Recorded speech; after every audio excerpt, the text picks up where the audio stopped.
Mr. Mavai Senarthiraja, Honorable Sumantiran, and dear friends. First of all, I want to register my appreciation for having been invited to make this presentation before you on this very important day and remembering one of the great leaders of the Tamil people. I wish to thank Bishop Jebanesan in particular, whom I met many years ago when I was a student, when I was studying about the problem in our country. Bishop mentioned that when he was young, that his heroes were those left politicians in the South who spoke of the entire country and all of its people. But now, today, they have become less powerful and less influential. And I'm honored that he has, and the committee that decided who the speaker should be, should have invited me, who represents civil society, represents NGOs. And I want to say at this time that I am also able to do my work because of the international community.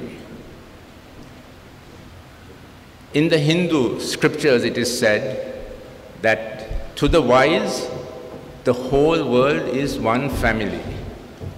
And I very strongly believe in that. And it is my aspiration and part of my work to see that our government and the international community that supports us become friends once again, that they work together for the well-being of the people of this country and also the well-being of the world. I want to thank Mr. Senarthiraja, who invited me yesterday to his home to dinner. And I saw that he's living in a house that he has built only 3 years ago with the support of his family.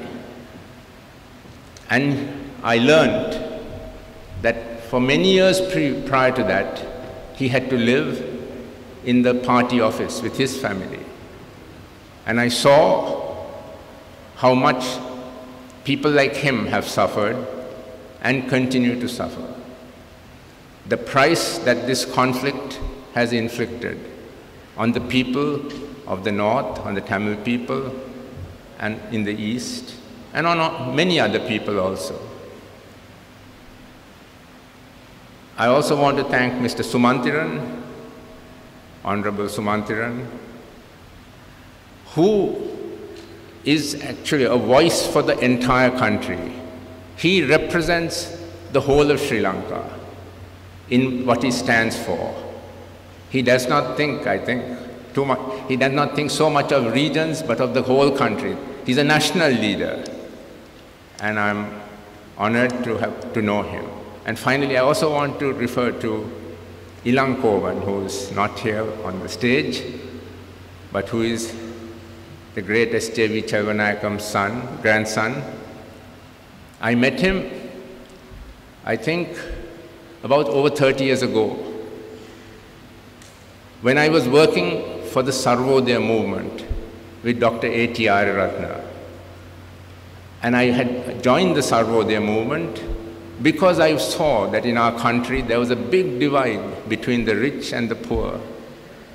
And I wanted to be a bridge between that. I wanted to make a difference. And when I was at Sarvodaya, I met Ilankovan, who also joined Sarvodaya. And Dr. Ariyaratne was very proud to have him at Sarvodaya. He said he is S.J.V. Chelvanayakam's grandson.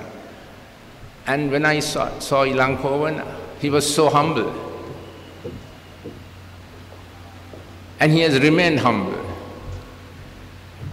And though he no longer works for Sarvodaya, he is also a leader of civil society that seeks to bridge the gaps between our people, who works for the well-being of all, which we learned at Sarvodaya. The purpose of life is to work for the well-being of all. That's a lesson I learned at Sarvodaya, one lesson. And the second lesson I learned at Sarvodaya was to trust the people, not to be afraid, to be able to speak the truth to them, which I trust I am doing, even many, many years later. Now today's event takes place after a break of 2 years. And the traumatic events that took place in the last 2 years, first the Easter bombing of April 2019, second the pandemic, the COVID, that has come again to us. It did not permit this important event to be held. Both of these events inflicted great costs on our country, and they have further complicated the search for a fair solution to our political problems, because when a country has little economic resources, then it becomes more difficult to solve problems because there is greater conflict and tension. Our problem that we are talking about is one that started before independence in the 1930s. From the time of the Donamo Constitution, from the time when the ministry, all 7 ministries under British rule became dominated by Sinhalese, which led to the Tamil leader at that time asking for 50-50. We have had the problem from then, and it is this problem that Thanta Chelva sought to democratically and peacefully resolve from the 1950s, and which our generation has inherited. We have inherited this problem, and hopefully we will not pass it on to the next generation. Our society continues to grapple with the consequences of the Easter bombing and the COVID pandemic. If a society is to resolve its problems and remove the obstacles that stand in the path of development, there are 2 prerequisites which are trust, that we trust, and there has to be economic resources. Now, the main themes that I will be talking today are contained in the title of my talk, which is Moderating Peace, the Paths to Reconciliation. I refer to moderating peace to indicate the work I have been doing since those catastrophic events of 1983. When I had returned to Sri Lanka fresh from my undergraduate studies to undertake a study on ethnic conflict. I had applied for a fellowship the year before. And the year before, I returned in 83, I returned in 82, in 81, there was a lot of optimism in our country about the economic prospects, that we could emulate the Southeast Asian countries like Taiwan and Korea. And I saw that the conflict was growing, and so I said I wanted to go to the rural areas to meet the people, to live with the people and find out what they thought about the problem. As a university student studying economics for my first degree, I could see that the rising conflict could derail the country's efforts to develop rapidly. At that time, the ambition of the country's leaders was that Sri Lanka should emulate Singapore. This seemed to be not such an ambitious goal, because in 1948, at the time Sri Lanka attained independence, we were, it is said, second only to Japan in terms of our economic development. It is ironic that in 1948, when we were second only to Japan, we had been ruled by foreigners for 450 years, by the British for the previous 150 years. And yet, under that colonial rule, which is by definition about exploitation, about divide and rule, we were still in the second place in the whole of Asia. Now, under our own people's rule, we have fallen very much to the bottom. And I'm going to explore what the solution should be. In 1938, when the British were thinking about self-rule, giving self-rule to Sri Lanka, Leonard Woolf, who was a public servant, a colonial public servant in our country, he wrote the book called Village in the Jungle, where he described the life of the Sinhala villager and the difficulties the Sinhala villager was facing at that time in colonial period. And I remember one story, the story of a man who has been accused of murder, and he has to go before the court, and the court, everyone is speaking in English, and he does not know what is happening. In a memorandum to the British government in 1938, Leonard Woolf recommended the Swiss model of government for Ceylon. He wrote, "The Swiss federal canton system has proved extraordinarily successful under circumstances very similar to those in Ceylon. That is, the coexistence in a single democratic state of communities of very different size, sharply distinguished from one another by race, language, and religion." His proposal was that there should be 5 regions. He said, the indigenous Tamil minorities are concentrated at the extreme north and the east of the island. The Kandyan Sinhalese, who are in many ways very different from the Low Country Sinhalese, form a homogeneous Sinhalese bloc in the center of the island. At least 4 cantons on the Swiss model could be created: Low Country Sinhalese province, Kandyan Sinhalese province, the Tamil Northern province, and the Tamil Eastern province.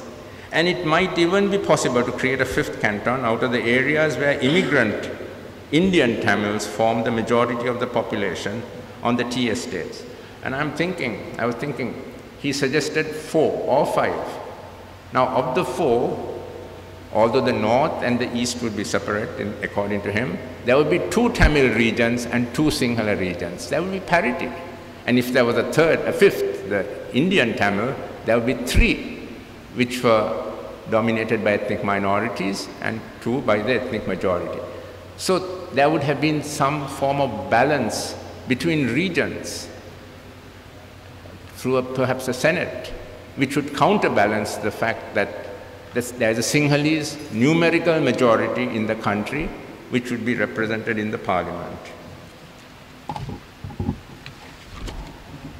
Now, the majority of Sinhala people in Sri Lanka have been conditioned to believe that devolution of power is both dangerous to national unity and is economically inefficient.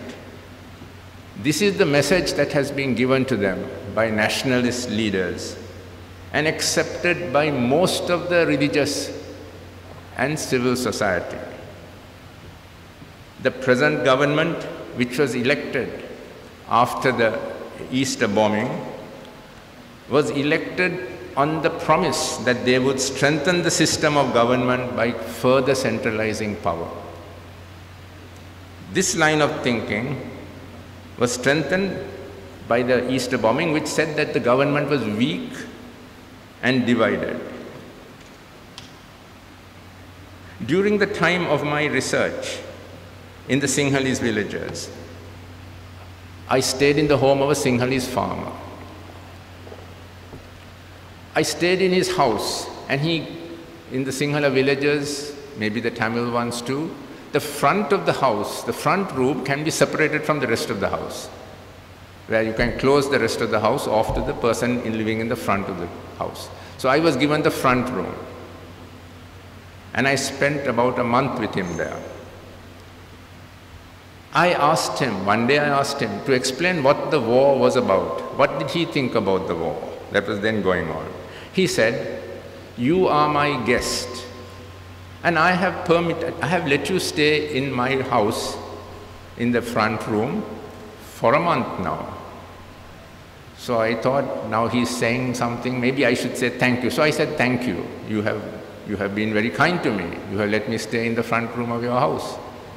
Then he said, "No, I didn't mean to ask you to thank me. I was trying to explain what this conflict is about, what this war is about." He said, "Suppose now, after staying for 6 months, you have now stayed for 1 month, after staying for 6 months, you suddenly said to me that that front room is your own room.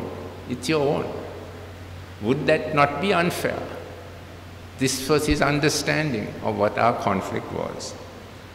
Now, the Sinhala people have a history that goes back 2,500 years. They are very proud of the history. It was written 1,500 years ago by Buddhist monks. And one of the central themes of that history is that Sri Lanka is a Sinhala country, a Buddhist country, that it was given to the Sinhalese by Lord Buddha prior to his passing away from this world. So the Sinhalese see that Sri Lanka, they believe that Sri Lanka belongs to them, because Lord Buddha himself gave it, and he also said that his religion would be protected by the Sinhalese for 5,000 years. Some scholars have referred to the Sinhala people as being a majority with a minority complex, because the Sinhalese also feel, while they feel that they are a majority in Sri Lanka, they feel a minority in the region, in the larger region, which includes South India. Then they are a minority. So the Sinhala people feel they are under threat, but so do the Tamil people. They also feel under threat. They have seen themselves dominated by a Sinhala majority that is permanent, that never changes. It's an unchanging majority, and who can repeatedly use their majority in parliament to discriminate against Tamil people, to take decisions that Tamil people think are unfair, that Muslim people think are unfair. This is even happening today. Some of the landmark decisions that made the Tamil people very upset and angry include removing the citizenship rights of the Tamils of Indian origin, denying Tamil language the status of an official language in 1956, reducing the intake of Tamils students into the universities through quota systems, and settling Sinhala people in areas where Tamils have been a majority, which continues to this day. For the past 37 years, since 1984, when I started writing about this, I was still a student in the university. I was not a member of an NGO. I was not working with the international community. I was a student. But I took on the challenge of explaining to the Sinhala people the other side of the conflict that they could not see.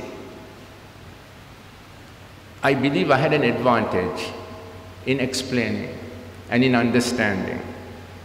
And that came from the fact that while I'm a Sinhalese, I'm part of the majority, I'm also a Christian, a part of the minority. I still have a memory of the feeling of helplessness of a minority when confronted by the power of a majority. This happened when I was a small child, just starting to go to school in St. Joseph's College. And I have a memory of my father and mother talking about my father going for a sit-down protest in school. And there was fear in the house because we did not know what would happen at that sit-down protest, because there had been sit-down protests which had been attacked in the past, previously. Now, this sit-down protest was because schools like St. Joseph's, the Catholic school system, was being taken over by the government.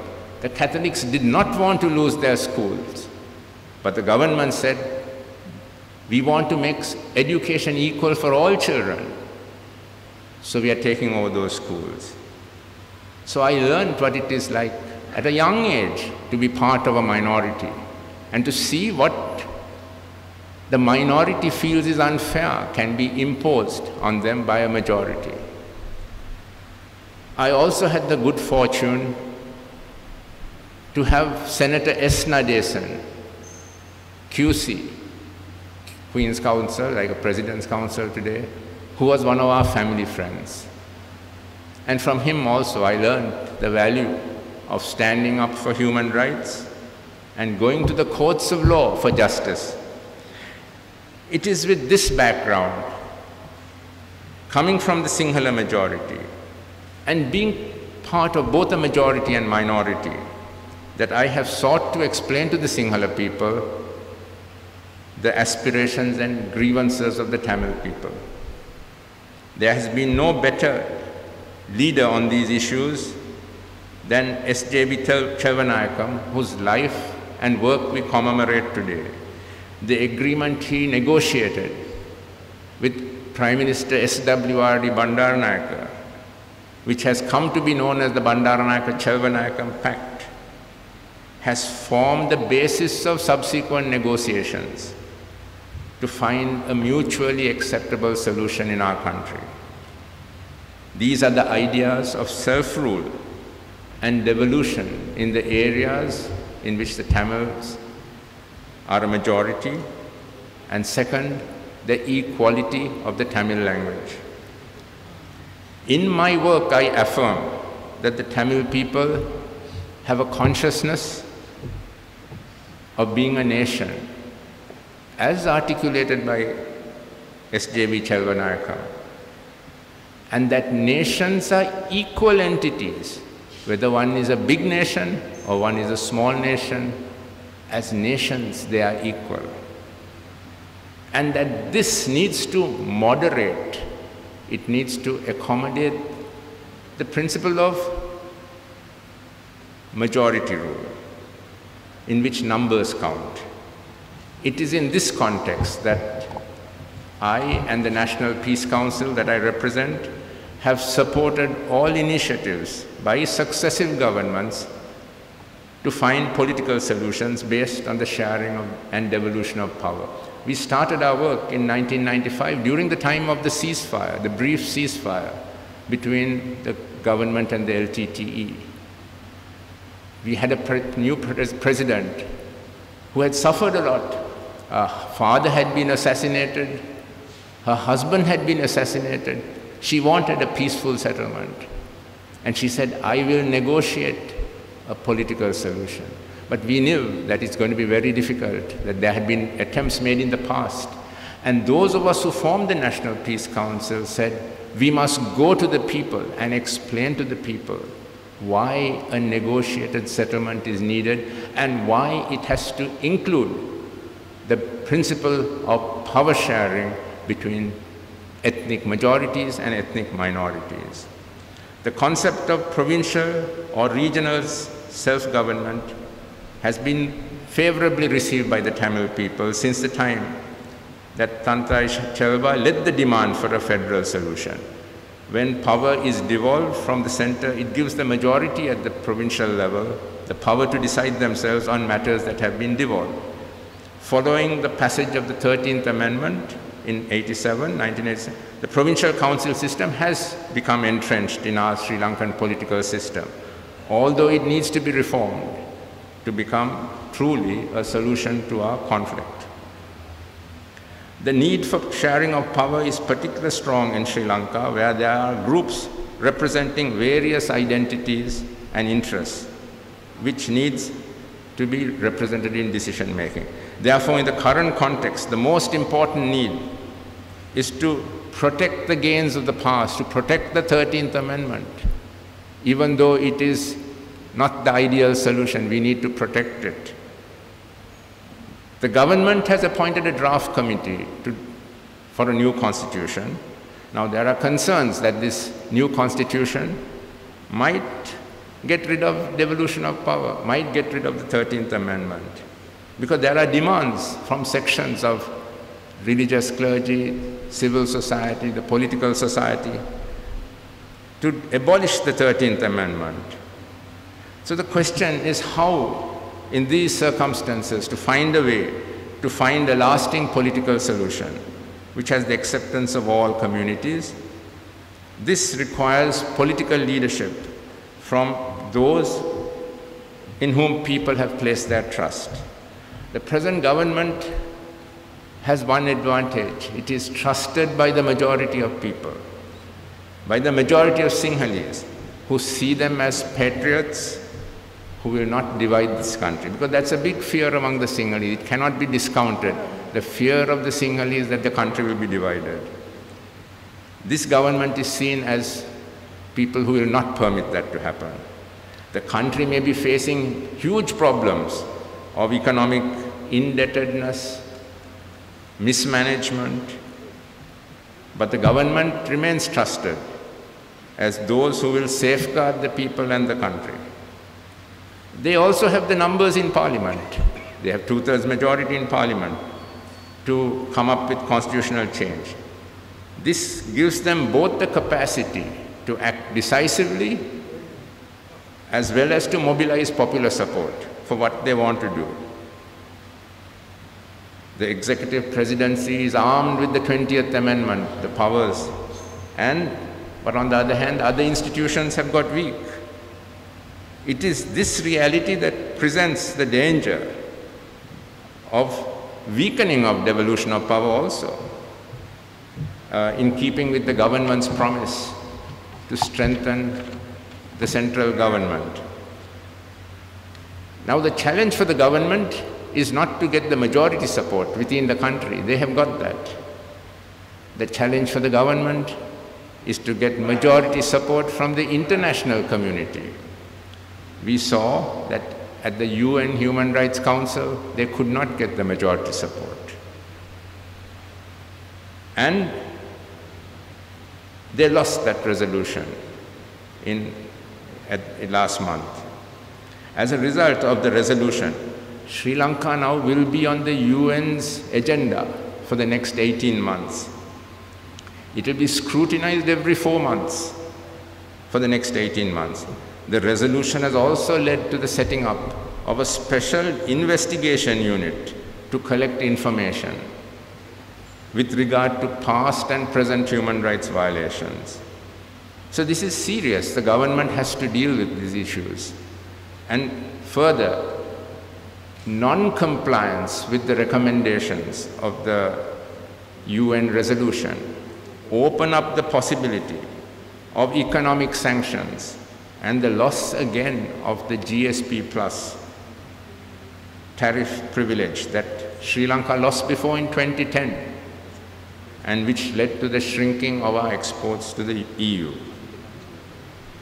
Now the root of the UN's involvement, why is the UN involved in Sri Lanka?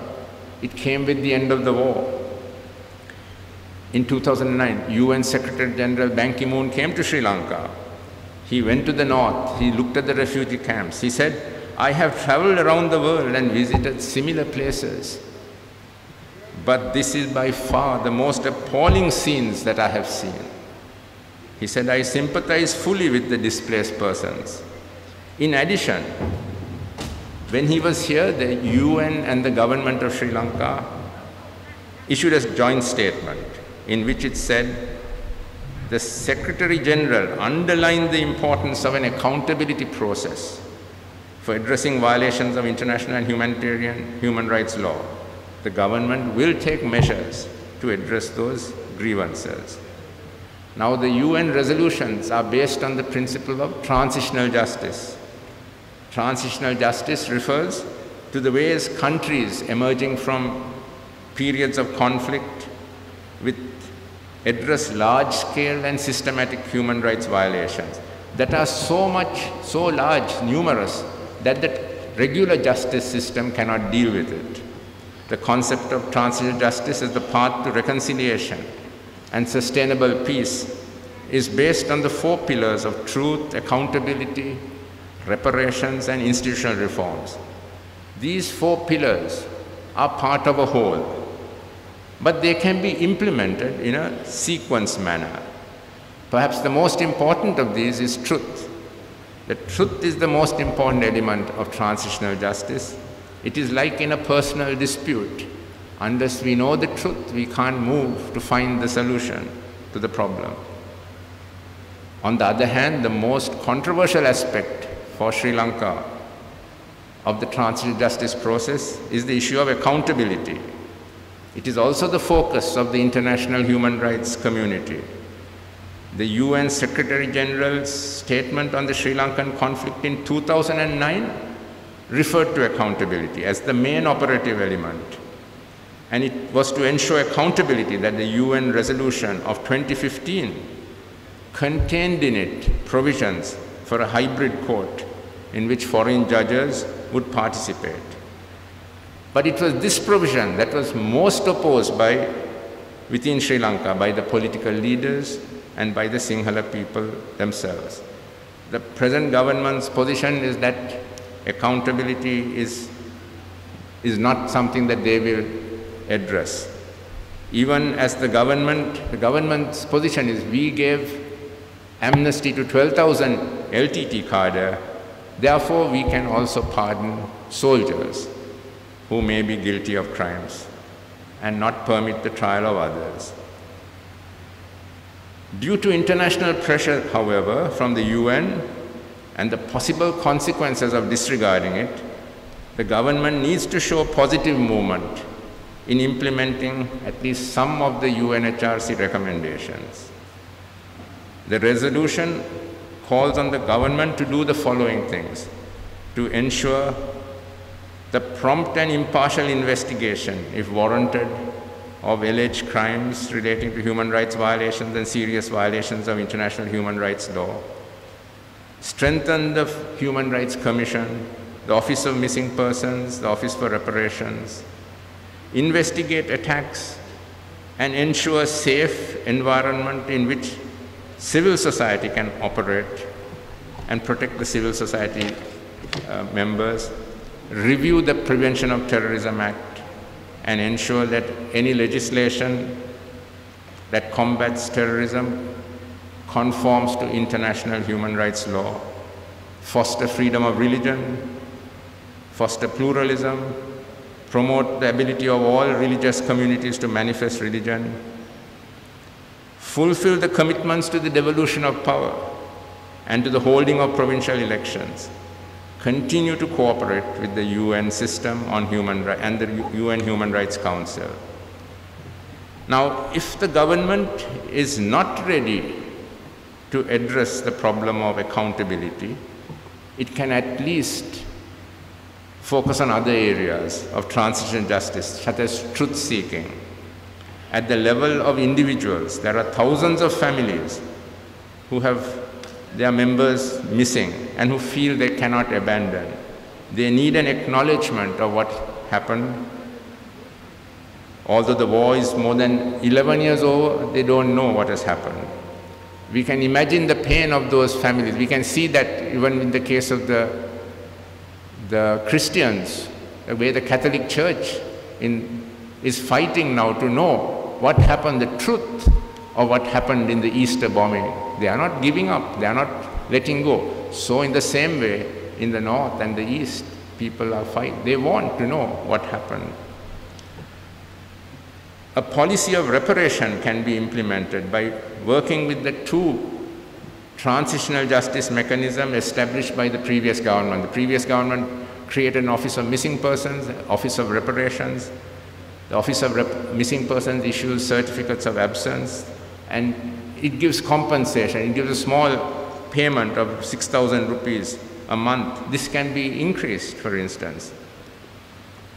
However, the most important pillar in the transitional justice process, from the perspective of the future and the long term, is institutional reform. The new constitution being drafted provides an important opportunity for institutional reform. Now, you might know that on the issue of the Colombo port city, which Honorable Sumantiran has made representation before the Supreme Court, the government's lawyers have taken the unitary state principle to the maximum level, because to provide autonomy to the governing body of Colombo port city. It provides for the establishment of a commission consisting of 5 to 7 people appointed by the president, and those people do not need to be Sri Lankan citizens.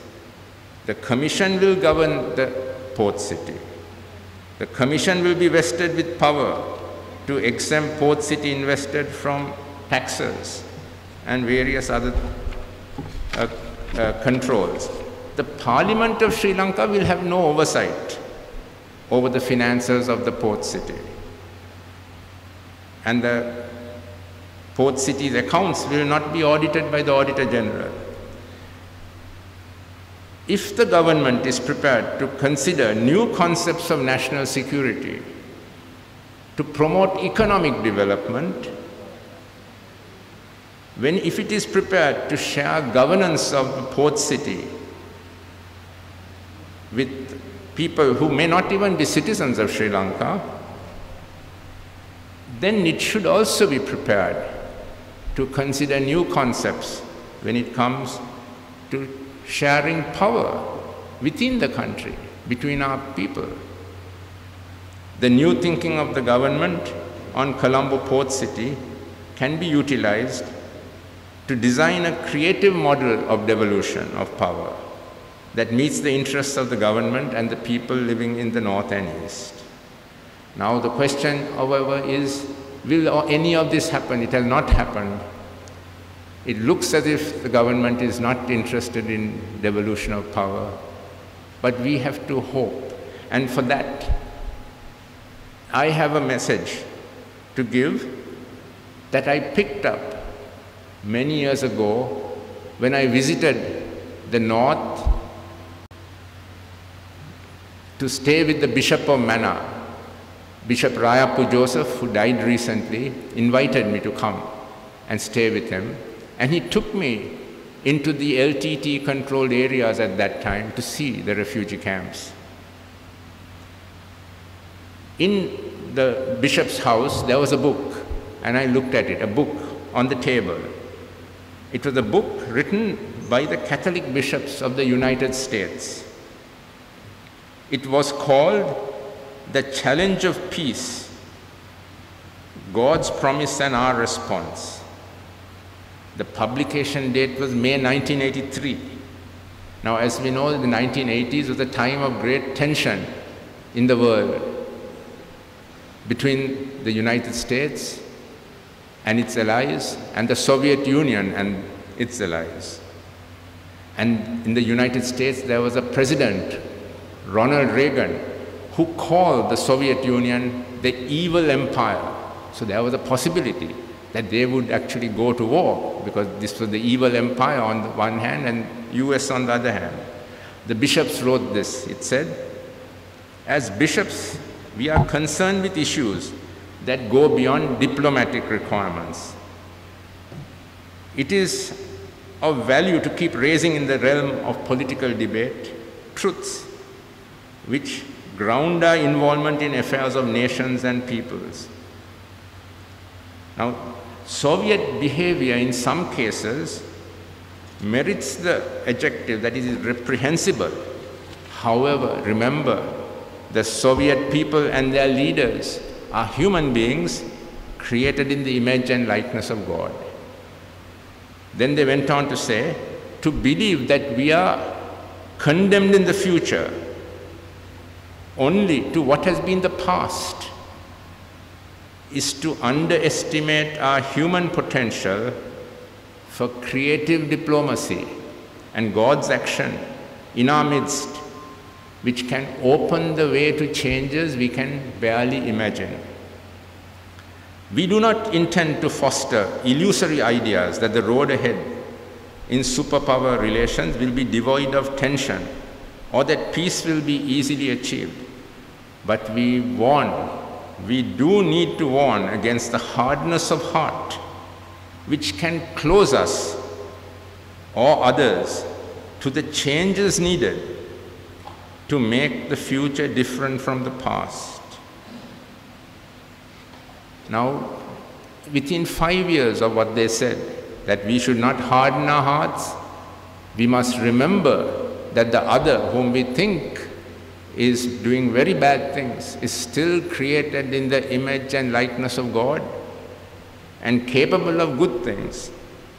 Within 5 years of them saying this, the Soviet Union began to change. There was a new leader, Gorbachev. And through Gorbachev, the evil empire which President Reagan had talked about changed. So in the same way, we need to work with the faith that what was possible in other parts of the country, in other parts of the world also, there were conflicts that lasted many years, many decades, but they came to an end. And there is, in some of those countries, there is justice and peace. So if our guiding light is equal rights for all citizens and equal dignity for all communities, I believe our journey to our destination will be an unwavering one. We won't change the course. And I want to finally end with one thought, because of what Bishop said, that in the ancient times also, when Jesus had to feed a large number of people and there was no food to feed them, one boy was there with 5 loaves and 2 fishes, which actually ended up feeding everyone. So we must not give up. And I think that is the spirit which I would like to end this talk, that we must not give up. We must continue to work. We must engage with those who have the power wherever possible, but we must stand for the justice and for truth, as S.J.V. Chelvanayakam did in his time. Thank you very much, and thank you for the invitation for me to talk to you.